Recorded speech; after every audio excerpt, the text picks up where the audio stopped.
You give an example of the New Testament scholar N.T. Wright, who believes that young earth creation is actually false teaching. This is a man that is popular and respected within the wider Christian world, but is an example that popular doesn't always mean to be trusted.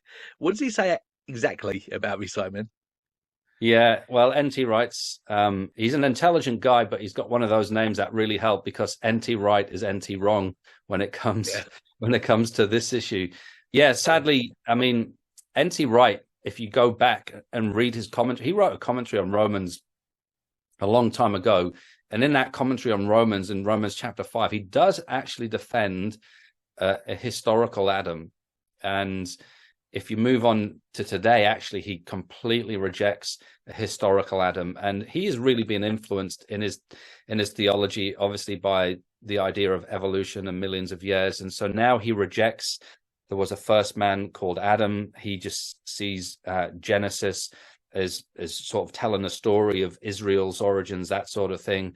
And he would say of young earth creationists, he actually says in his book Surprised by Scripture that young earth creationists are like that annoying uncle or the cousin you get who comes around once a year at Christmas time that you want to try and avoid when they come around.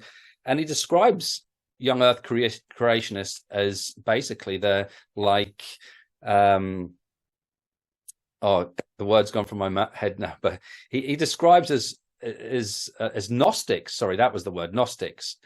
And that's just really off, because he's a historian and he should know, if he reads the early history of the church, even until the time of the Reformation, and you look at what the early church believed on the book of Genesis, for example, just about not all of them, but just about the majority of the early church fathers believed in the historicity of the book of Genesis. For example, one guy, Theophilus of Antioch, he writes about this. He responds to a pagan in his day, and he contrasts the God of the Bible versus the Greek and Roman gods.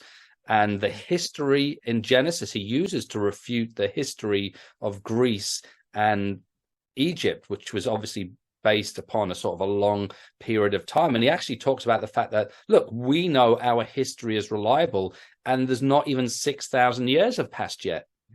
He clearly believed the genealogies were reliable. And then you get to people like Calvin and Luther, and they're talking about, look, 6,000 years, that's about how old the world is. God created in 6 days.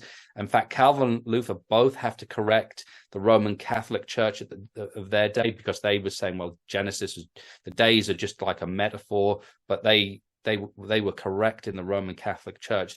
So when N.T. Wright tries to say young earth creationists are Gnostics, he's actually missing the history and the teaching of the church for the last 2,000 years, who have historically stood on Genesis being a reliable history of the creation of the world, of the destruction of the world through the flood, and the entrance of sin through Adam's disobedience in the garden. So if anyone's moving towards Gnosticism, it's more like N.T. Wright rather than young earth creationists.